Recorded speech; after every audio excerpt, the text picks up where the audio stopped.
अभी हमने आश्रम, ऋषि चैतन्य आश्रम गन्नौर का 25वां वर्ष था, रजत जयंती था। तो रजत जयंती में बहुत संत महात्मा जो हैं वो पधारे, बहुत अच्छा कार्यक्रम हुआ। आखिर में हमने भगवान भोलेनाथ की, शिव की महाआरती करी, जिसमें हजारों लोग अपने हाथ में दिए लिए हैं और मंच में सब संतों के हाथ में दिए थे।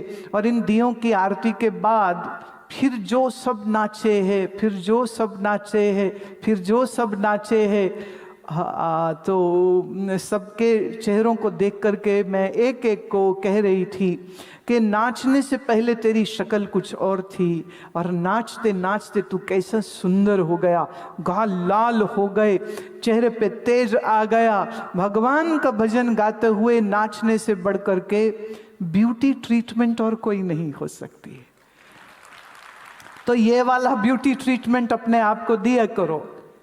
खूब नाचो, खूब नाचो, आपको जो प्रिय हो ऐसे भजन, ऐसे गीत, ऐसे कीर्तन श्रवण करते हुए जब आप दिल खोल के नाचते हो, तो विज्ञान ये कहता है कि जब आप इस तरह नाचते हो तो आपके शरीर में हैप्पी हार्मोन्स रिलीज हो जाते हैं, ऑक्सीटोसिन रिलीज होता है। आपके शरीर में ये जो स्राव होते हैं, इन स्रावों से एक प्रसन्नता, एक खुशी जो है वो आती है। तो जब सुबह उठें तो दूसरों को बाद में मिलिए, सबसे पहले अपने आप को शुभेच्छा दीजिए। आज दिन शुरू हुआ, शुभेच्छा। आप काहे इंतजार करते हो कि मुझे कोई कहे तुम्हारा दिन अच्छा बीते, कोई मुझे कहे गुड लक? अरे कोई ज़रूरत नहीं। तुम अपने से ही मोहब्बत नहीं करोगे तो प्यारे दूसरे तुमसे कैसे मोहब्बत करेंगे? पहले अपने आप से मोहब्बत करिए ना, पहले अपने आप को रिस्पेक्ट दीजिए, पहले अपने आप को सम्मान दीजिए।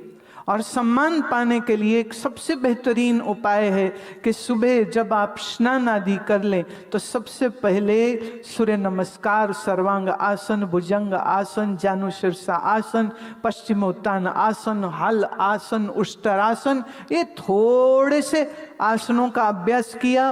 और फिर मेरुदंड सीधा करके, रीढ़ की हड्डी सीधी करके ओंकार की ध्वनि करने के बाद मन ही मन इस भाव को, इस श्लोक को स्मरण करो कि परमात्मा ही मेरे माँ है, परमात्मा ही मेरा पिता है, परमात्मा ही मेरे बंधु हैं, परमात्मा ही मेरे भाई हैं, परमात्मा ही हमारे सखा हैं, परमात्मा ही हमारे सर्वस्व हैं।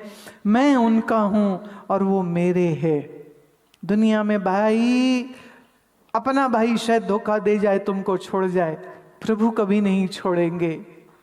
अपने धोखा दे सकते हैं पर गोविंद कभी धोखा नहीं देते हैं। और सुबह सुबह उठ करके अपने गोविंद से, अपने ठाकुर से, अपने इस रिश्ते को महसूस तो करिए प्यारे। तो थोड़ी उस भाव में लेकर के, उस भाव को लेकर के थोड़ी देर बैठिए, ओंकार ध्वनि करिए। फिर आपका जो भी इष्ट है उस इष्ट का आप मंत्र जप करिए, जो भी आपके गुरु ने मंत्र दिया है। फिर थोड़ी देर उस गुरु मंत्र का आप मानसिक जप करने के बाद फिर दैनिक क्रियाकर्म, जो भी तुम्हारा खाना पीना, बाजार जाना के, शॉपिंग के, दुकान में के, ऑफिस के, कॉलेज के, स्कूल, वट एवर, जो भी तुम करते हो फिर उसके बाद करो। कभी भी घर से तुम ऐसे न निकलना कि मन में ईश्वर भक्ति ना हो और होठों पर मुस्कुराहट ना हो। चेक कर लेना। जैसे महिलाएं घर से बाहर निकलने लगे ना तो एक बार शीशे में देख लेती है, और शीशा चीज ऐसी है कि उसके आगे तो गंजा भी खड़ा हो जाए ना तो वो भी कंघी ढूंढता है कि ठीक कर ही लूं मैं कुछ थोड़ा सा। शीशे का बड़ा चमत्कार होता है। जैसे आप शीशे के सामने जाते ही अपनी शक्ल सुधारने लग जाते हैं, मैं कहती हूँ घर से निकलने से पहले अपने मन को संवार लीजिए भक्ति भाव से, और अपने होठों पर चेक करिए कि मुस्कान है या नहीं। अभी तुम देखते हो पर्स है कि नहीं, वॉलेट है कि नहीं, फोन है कि नहीं, गाड़ी की चाबी है कि नहीं, पर सबसे जरूरी चीज है वो है मुस्कुराहट। और जब तुम मुस्कुराहट अपने होठों पे लेके निकलोगे और मन में ईश्वर की भक्ति लेके निकलोगे तो सोच के देखिए, नागपुर की गली गली में भक्ति और प्रेम की मुस्कुराहटें बिखर रही होंगी। नागपुर फिर क्रोध करने वाले लोगों से नहीं, मुस्कुराने वाले लोगों से, जिसको हम क्या बोलते हैं ना, हैप्पीनेस इंडेक्स में आपका शहर बहुत ऊंचा चला जाएगा। आंकड़े चाहे कुछ भी कहते हो, तो हम क्रोध ना करें, इसकी जिम्मेदारी हम पर है। हमारे माइंड की ट्रेनिंग ऐसी होनी चाहिए, जैसे मैंने आज की उदाहरण अपनी दी है कि कार वाले ने रास्ता रोक दिया, अब हमको आप तक पहुंचना है, उसको कोई मतलब नहीं है, वो कहता नहीं पहले तो हम ही निकलेंगे। भाई तू निकल ले, अगर इतने में तुझे खुशी मिलती है तो तू निकल ले, क्या दिक्कत हो जाती है उसमें? कोई दिक्कत नहीं होती है। जब हम दूसरों को सम्मान और इज्जत देने लग जाते हैं, ख्याल रखना जो हम दूसरों को देंगे वही लौट के हम तक आएगा। आप दूसरों को सम्मान देंगे, सम्मान आप तक आएगा। आप दूसरों को गाली देंगे, 4 गुना होके गाली तुमको मिलेगी, वापिस आ जाएगी सूद समेत। नहीं चाहिए तो गाली मत दो, नहीं चाहिए तो बुरा वचन किसी को मत बोलो। आपकी वाणी मीठी होनी चाहिए। आप कहोगे कि लो जी, अगर सामने वाला गाली हमको दे तो हम क्या करें? भाई अगर सामने वाला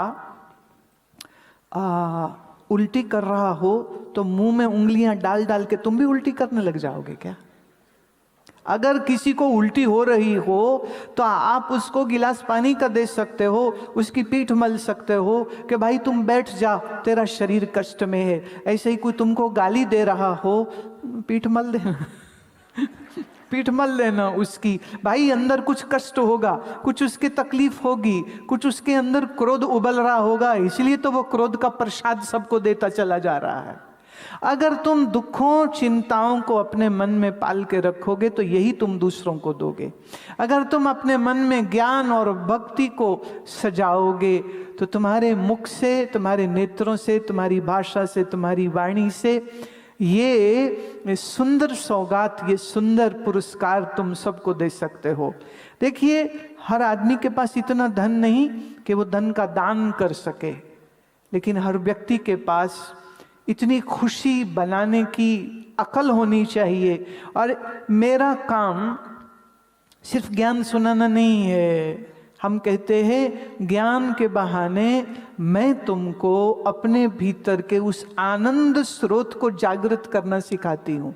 जिस दिन तुम्हारा वो आनंद स्रोत जागृत हो गया तो तुम सही अर्थ में कह सकोगे कि हम आनंद मूर्ति के शिष्य हैं। वो भी आनंद वाली मूर्ति, हम भी आनंद वाली मूर्ति है। अभी कभी कभी ना वो थोड़ा जो इक्वेशन है ना वो गड़बड़ हो जाती है। हम हो जाते आनंद मूर्ति और कभी कभी तुम जो हो अपने मन में जाने कैसा कैसा क्रोध भर लेते हो, कैसी कैसी निराशा भर लेते हो, कैसे कैसे दुख भर लेते हो। ख्याल रहे, मैं फिर से कह सकती हूँ, मेरी खुशी की जिम्मेदारी मेरी है, किसी और की नहीं। अगर मैं खुश रहना नहीं जानता हूँ तो मुझे कोई खुश नहीं कर सकता है। अगर मैं अपने मन को संतुलित और संयमित करना नहीं जानता हूं तो सच जानिए फिर तो हम कहीं भी चले जाए वहां पर भी तकलीफ ही होगी, वहां पर भी परेशानी ही होगी। इस चीज को गांठ में बांध लीजिए, तुम्हारी खुशी की जिम्मेदारी सिर्फ तुम्हारी है। और अगर तुम दुखी हो तो तुम अपनी जिम्मेदारी ठीक से नहीं निभा रहे हो, तुम सिर्फ इसलिए दुखी हो।